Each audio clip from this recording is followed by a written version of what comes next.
Hi everyone, ఎలా ఉన్నారు? Part 1 అయితే చాలా సక్సెస్ఫుల్గా అనిపించింది.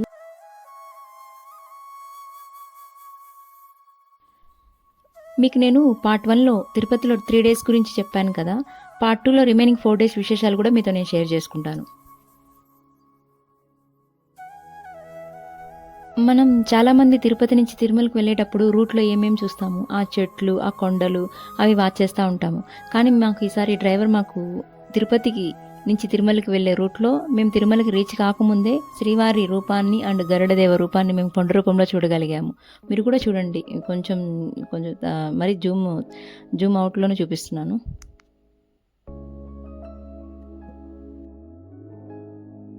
సేవా సదన్ దగ్గర దిగాము. సేవా సదన్ 1 వచ్చి జెంట్స్కి ఉంటుంది. అక్కడే ఫార్మాలిటీస్ కూడా జరిగిపోతాయి. సేవా సదన్ 2 లేడీస్కి ఇచ్చారు. మేమైతే ఫార్మాలిటీస్ కంప్లీట్ చేసుకుని లోపలికి వెళ్ళి కొంచెం రెస్ట్ తీసుకుందాం అని అనుకున్నాము. సడన్గా ప్లాన్ వేరే ఫిక్స్ చేసాము. గురువారం నైట్ అయింది. బేసిక్గా తిరుమలలో గురువారం నైటు వెంకటేశ్వర స్వామి నిజరూప దర్శనము జరుగుతుంది. అందుకని మేము సడన్గా ప్లాన్ చేసుకుని దర్శనంకి వెళ్ళిపోయాము.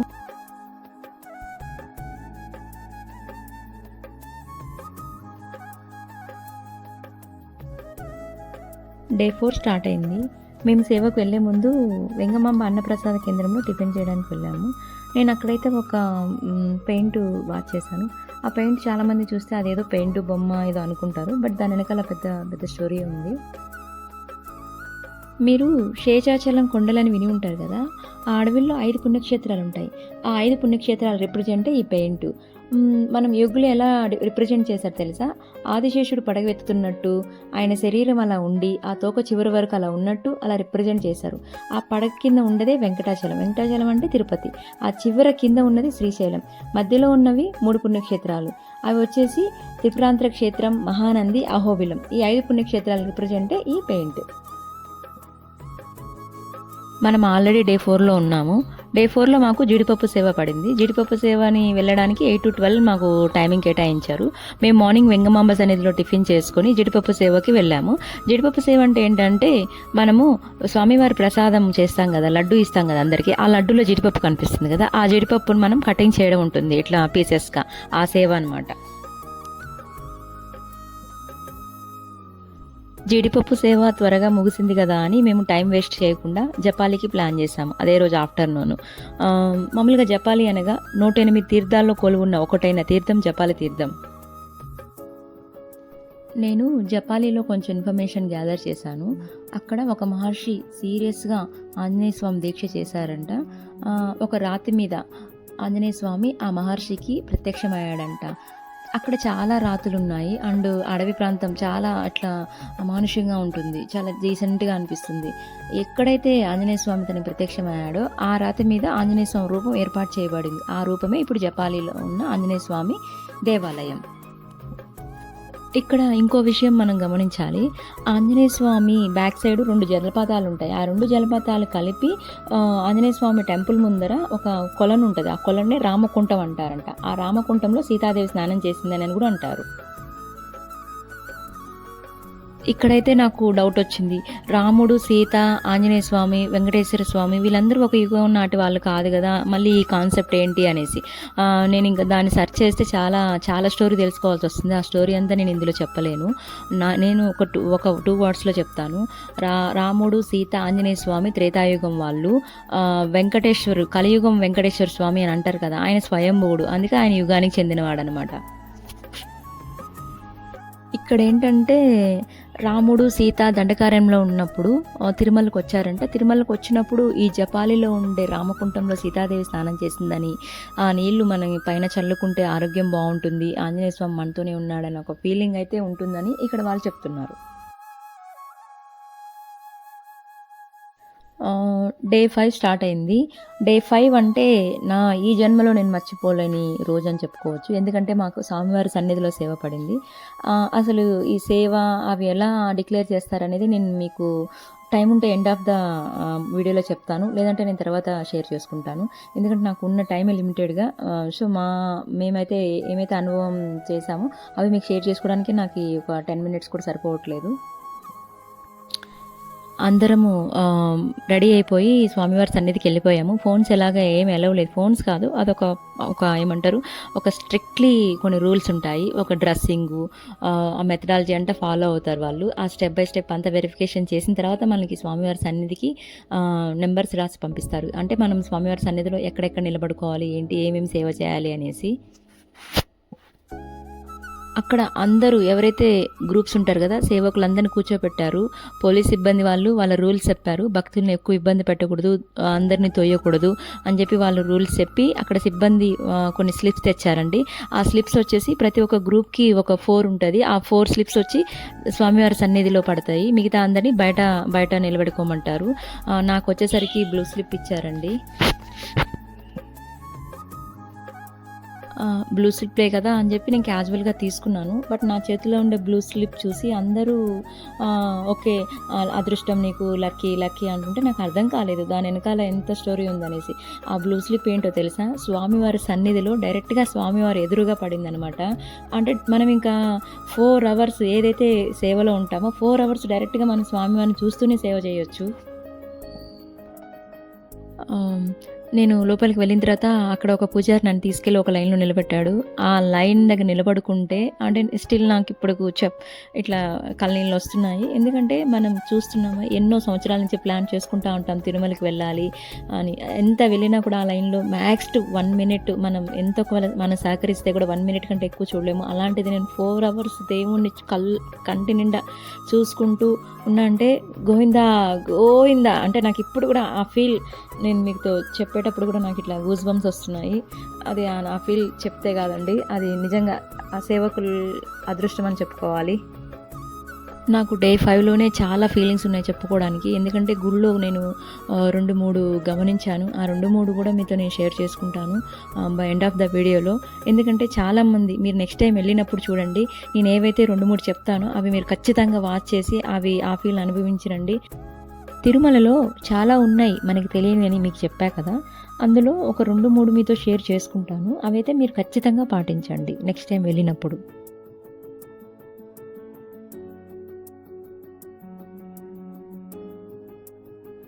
తిరుమలలో గాలిగోపురం వద్ద మనం దర్శనం చేసుకుని తిరిగి రాగానే ఏం చేస్తాం చెప్పండి? కొంతమంది అయితే 2 మినిట్స్ అక్కడ కూర్చుంటాం, ఎందుకంటే క్యూలో బాగా స్ట్రెస్ అయిపోయి ఉంటారు. ఇంకొంతమంది లడ్డుకు వెళ్తాము.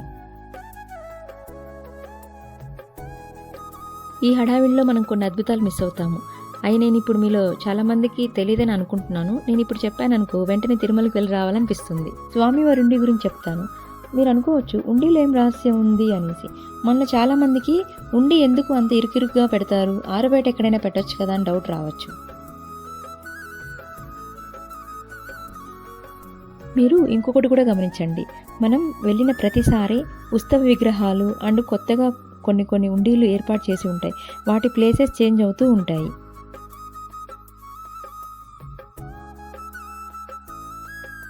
కానీ 2 మాత్రమే ఎప్పటికీ అదే ప్లేస్లో ఉంటాయి. ఒకటి స్వామివారి మూల విరాట్ అండ్ ఉండి, ఎప్పటికీ అవే ప్లేస్లో ఉంటాయి. గమనించండి ప్రతిసారి కూడా. దానికి కూడా ఒక చరిత్ర ఉందండి. ఆదిశంకరాచార్యులు ఇప్పుడు ఉండి ఎక్కడైతే ఉందో అక్కడే ఆ శ్రీచక్రాన్ని ప్రతిష్ఠించారు. అందుకే అంత ధనాకర్షణ. వద్దన్నా సరే డబ్బులు వేసేస్తారు అక్కడ ఉండిలో. ఇంకొకటి కూడా చెప్తాను. ఉండి పక్కనే ఒక అమ్మవారు నిలబడి ఉంటారు కదా, బంగారు వరలక్ష్మి అని. ఆమె చేతుల్లో బంగారు కాసులు కురిపిస్తూ ఉంటారు కదా, ద్వారానికి బయట ఉంటుంది. ఆ అమ్మవారిని అక్కడ ఎందుకు పెట్టారో తెలుసా? మనం స్వామివారి ఉండిలో వేసినవన్నీ ఆ తల్లి గమనిస్తూ ఉంటుంది. మన దగ్గర ఎవరు ఊరికే తీసుకోరు కదా. మనకి ఎవరైనా ఏదైనా గిఫ్ట్ ఇస్తే మనం వాళ్ళకి రిటర్న్ ఏ గిఫ్ట్ ఇవ్వాలా అని ఆలోచిస్తాము. అదేవిధంగా మానవ మాతృలం కదా, మనమే ఇంత ఆలోచిస్తే లక్ష్మీదేవి మనకి ఎంత కురిపిస్తుందో చెప్పండి. గట్టిగా బ్రహ్మగారు తాకిన తీర్థం అంటే వినడానికి ఏదోలా ఉంది, కొత్త పదంలాగా ఉంది కదా అనుకుంటున్నారు కదా. రియల్గా చెప్తున్నాను. మనం దర్శనం అవగానే బయటకు వస్తాం కదా, అక్కడ స్ట్రైట్గా గట్టు మీద తీర్థం ఇస్తుంటారు కదా. ఆ తీర్థం ఏంటి అని అందరం చూస్తాం. కొంతమంది ఆ తీర్థం పుచ్చుకుంటాం, ఇంకొంతమంది ఆల్రెడీ రష్లో నుంచి బయటకు వచ్చాం కదా, తర్వాత చూద్దాంలే అని అక్కడ కూర్చుండిపోతాం. అసలు ఆ తీర్థం ఏంటని చెప్తా. ప్రతిరోజు రాత్రి అర్చక స్వాములు వెళ్ళిపోయే ముందు ఒక పెద్ద పాత్రలో నిండా నీళ్లు పోసి ఉంచుతారంట. పక్కకు కొంచెం చందనం కూడా ఉంచుతారంట. తెల్లవారుజామున మనం చేసే సుప్రభాత సేవలోపు బ్రహ్మాది దేవతలందరూ ఆనంద నిలయానికి వచ్చి స్వామిని సేవించుకుంటారట. అప్పుడు బ్రహ్మగారు అక్కడ ఉన్న నీటిని వాడి ఆ చందనాన్ని కూడా వాడి స్వామిని సేవిస్తారట. ఆ తర్వాత అర్చక స్వాములు వచ్చి ఆ తీర్థాన్ని తీసుకుని మిగతా బిందెల్లో కలిపి ఆ రోజంతా అక్కడ భక్తులకు తీర్థంగా ఇస్తుంటారంట.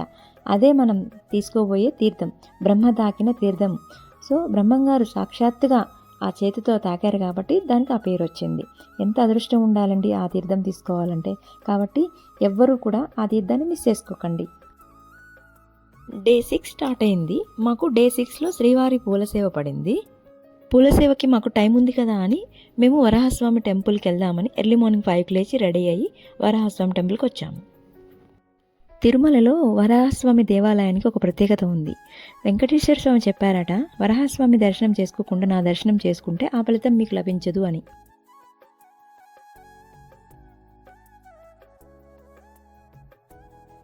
ఒకవేళ మనం వెళ్ళినప్పుడు వరాహస్వామి టెంపుల్ క్లోజ్ చేసి ఉంటే బయట వరాహస్వామి బొమ్మ ఉంటుంది కదా, చూసి నమస్కరించుకుని దర్శనం చేసుకోవాలి. మనం వరాహస్వామిని దర్శించుకోకుండా మర్చిపోయి టెంపుల్లో క్యూ లైన్లోకి వెళ్ళిపోయామంటే అప్పుడు మనకు గుర్తొచ్చిందనుకో, అయ్యో వరాహస్వామిని మనం దర్శించుకోలేదా అని. మనం ఆనంద నిలయంలోకి వెళ్తూ ఉంటే బంగారు గోపురం ఉన్న వాకిల్లోకి ఎడమవైపు స్తంభం పక్క వరాహస్వామి బొమ్మ చిత్రీకరించి ఉంటుంది. దీనికోసమే ఒకవేళ మర్చిపోయి క్యూ లైన్లోకి వెళ్ళిపోయిన వాళ్ళు అక్కడ చూసి దర్శించుకొని తర్వాత వెంకటేశ్వర స్వామి దర్శించుకోవచ్చు. ఇన్ కేస్ అక్కడ కూడా మర్చిపోయారనుకో, ఆప్షన్ లేదు. దర్శనం అంతా అయిన తర్వాత వరాహస్వామి టెంపుల్కి వెళ్ళి వరాహస్వామిని దర్శించుకోండి. డే 6లో మాకు పూలసేవ పడింది.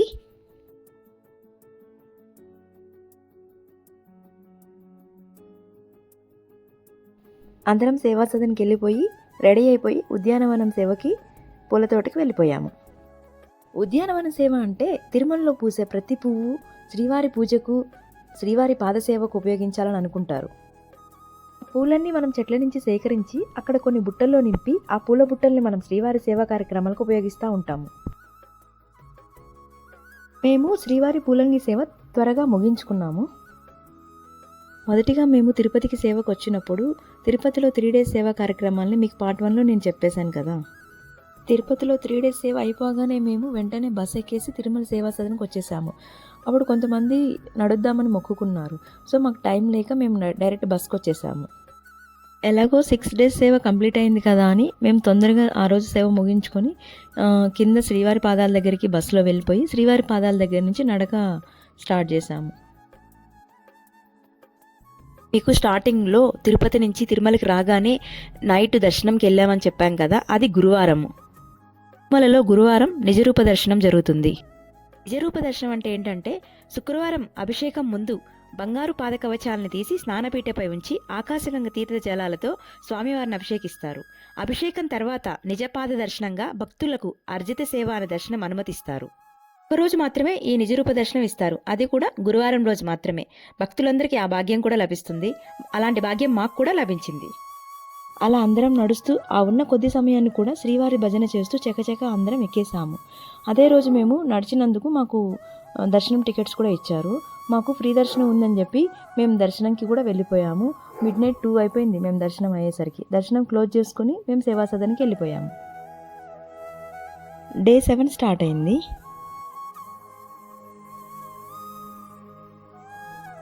డే 7లో కూడా మళ్ళీ మాకు టెంపుల్ డ్యూటీయే పడింది. టెంపుల్ డ్యూటీ అంటే టెంపుల్లో సీనియర్ సిటిజన్స్ దర్శనం చేసుకుంటారు కదా, వాళ్ళకి హెల్ప్ చేసే డ్యూటీ అన్నమాట. సిటిజన్ సేవ అంటే ఏంటో కాదు, చాలామంది ఏజ్డ్ వాళ్ళు ఉంటారు, కొంతమంది వికలాంగులు ఉంటారు. వాళ్ళు అందరితో పాటు నార్మల్గా క్యూలో వెయిట్ చేయలేరు కదా, వాళ్ళు క్యూలో నడవలేరు కదా. సో వాళ్ళ కోసం పెట్టిన సేవని సీనియర్ సిటిజన్ సేవ అంటారు. సీనియర్ సిటిజన్స్ అంటే 65 ఇయర్స్ దాటి ఉండాలి. సో మామూలుగా సీనియర్ సిటిజన్స్తో వచ్చేవాళ్ళు వైఫై ఉండాలి. కానీ ఇప్పుడు ఏంటంటే అందరూ వైఫై అవైలబుల్లో లేకపోతే సన్నో, డాటరో లేదంటే కజిన్నో తీసుకొచ్చుకుంటున్నారు. సో వాళ్ళు రిజిస్టర్ చేసే ముందు ఎవరైతే వాళ్ళతో వస్తున్నారో వాళ్ళ నేమ్ కూడా ఇచ్చి రిజిస్టర్ చేయించాలి. సో వాళ్ళ Aadhaar card compulsory, ticket reservation ఏదైతే టికెట్ బుక్ చేస్తారో ఆ రిజర్వ్ టికెట్ కూడా ఉండాలి. ఎవరైతే ఈ ఎలిజిబుల్ క్రైటీరియాని బేస్ చేసుకొని టికెట్స్ బుక్ చేసుకుంటారో వాళ్ళు శుభదం దగ్గరలో ఉన్న సీనియర్ సిటిజన్ ఎంట్రీ పాయింట్ వద్ద వచ్చి 1 PM నుంచి 2 PM వరకు రిపోర్ట్ చేసుకోవాలి. సీనియర్ సిటిజన్ సేవ వచ్చేసి ttddevastanams.ap.gov.in సైట్లో 2 months ముందే మనం బుక్ చేసుకోవాలి. నేను అది లింక్ డిస్క్రిప్షన్లో ఇచ్చేస్తాను. మనం పెద్దవాళ్ళని పిల్లల్ని దేవుడితో భావిస్తాం కదా. సో అలాంటి పెద్దవాళ్ళకి మనం సేవ చేస్తే సాక్షాత్తు ఆ శ్రీవారి పాదసేవకి సమానం అని చెప్పి సీనియర్ సిటిజన్స్కి మేము సేవ చేసుకున్నాము. Thank you everyone. అందరూ సబ్స్క్రైబ్ చేసుకున్నారా? చేసుకోకపోతే ఇప్పటికైనా చేసుకోండి.